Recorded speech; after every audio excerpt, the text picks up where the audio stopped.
Surely you've heard the vaccine naysayers. The only time I got the flu was when I got the vaccine, or I don't want those chemicals in my body, and so on.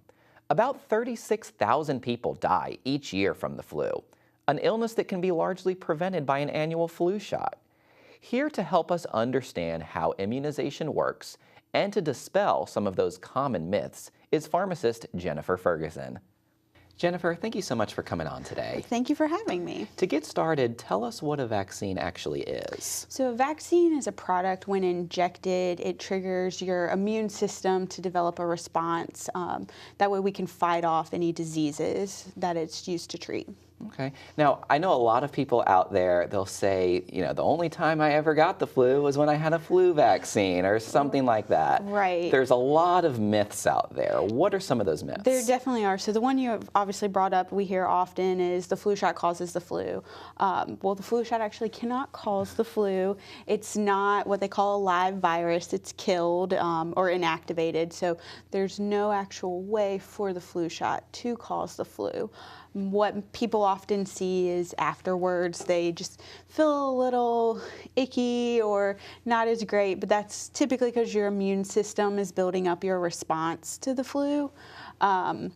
Some other myths we often see are, well, I'm going to wait till October to get my flu shot. That's when I need it. But the true thing is it takes about 2 weeks for the flu shot to actually build up in your system so that you are protected from the flu. So it's best to get the flu shot as soon as it becomes available. Some other myths we have out there, well, I'm going to wait 12 months. I got my flu shot in December last year, so I should wait till December this year. And the piece with that, too, is that the flu shot changes every year. It's based off what, the health organizations, the WHO and all of those, they determine is the most common strains of the flu. So you want to get it every season as soon as it becomes available. I think other myths that we often hear, antibiotics can treat the flu, which the flu it's a virus, so we can't use antibiotics to treat it.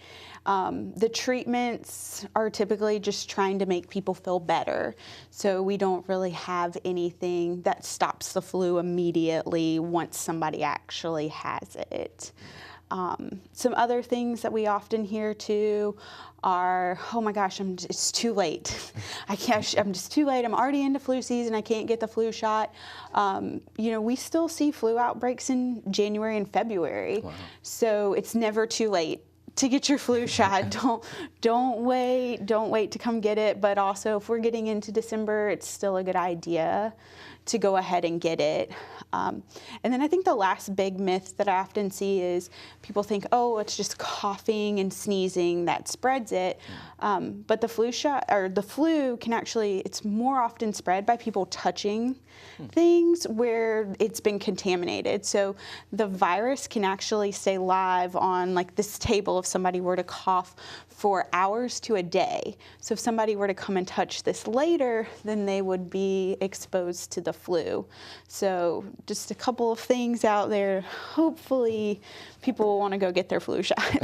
Now, I've heard some people say that they're wary of injecting chemicals like that into their body, especially our elders, those over 60. What would you say to them? For anybody over 60, I'd say you are more susceptible, to getting the flu, but also having a more severe case of the flu, just due to as we get older, our immune systems become a little bit weaker.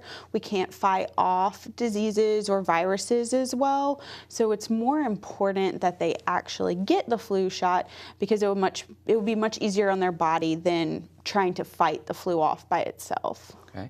Now, how is the sort of general vaccination schedule different for those maybe over 60 or over 65 versus the younger individuals? Right. So, typically when you're younger, you follow your childhood protocol and you're pretty much caught up on vaccines as you're younger. As you get to 60, we start introducing a few new ones. So shingles shot becomes available for anybody over 60.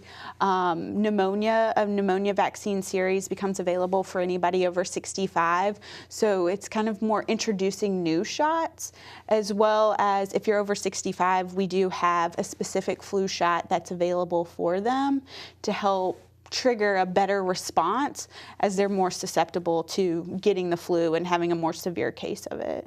Now, does insurance like Medicare cover a majority of these shots? Yes. Okay. Every plan is a little bit different, but obviously Medicare does a great job. Medicare Part B or D, depending on your plans, typically covers your vaccines at no cost. Now, why is it better to get the vaccine up front, both financially and physically, than to just wait and treat the illness?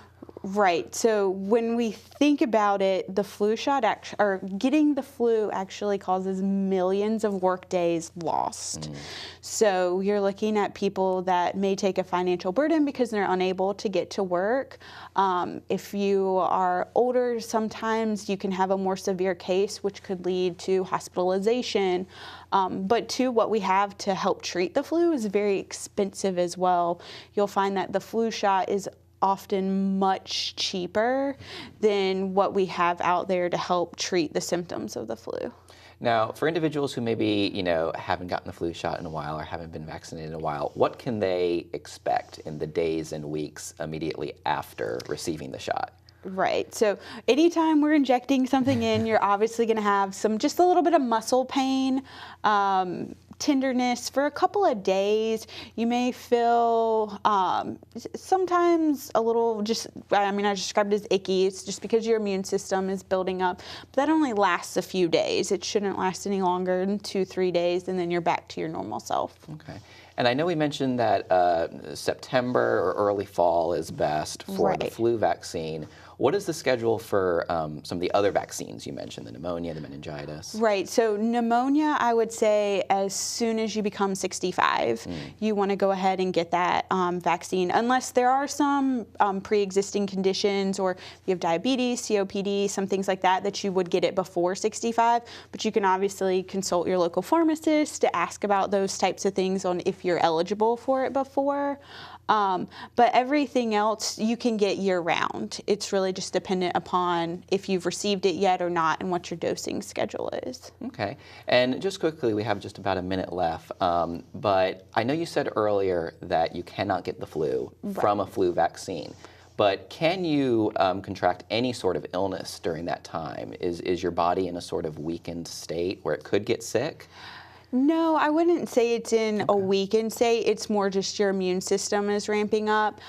There are some vaccines we have out there that are live where you are getting the actual virus in a way, but we screen those people a little more carefully. There's certain people that you wouldn't necessarily give a live virus to, just if their immune system is weakened, but there shouldn't be any diseases or anything you should get from getting the flu shot. Okay, excellent. Well, thank you so much for coming on, Jennifer. Thank you for having me.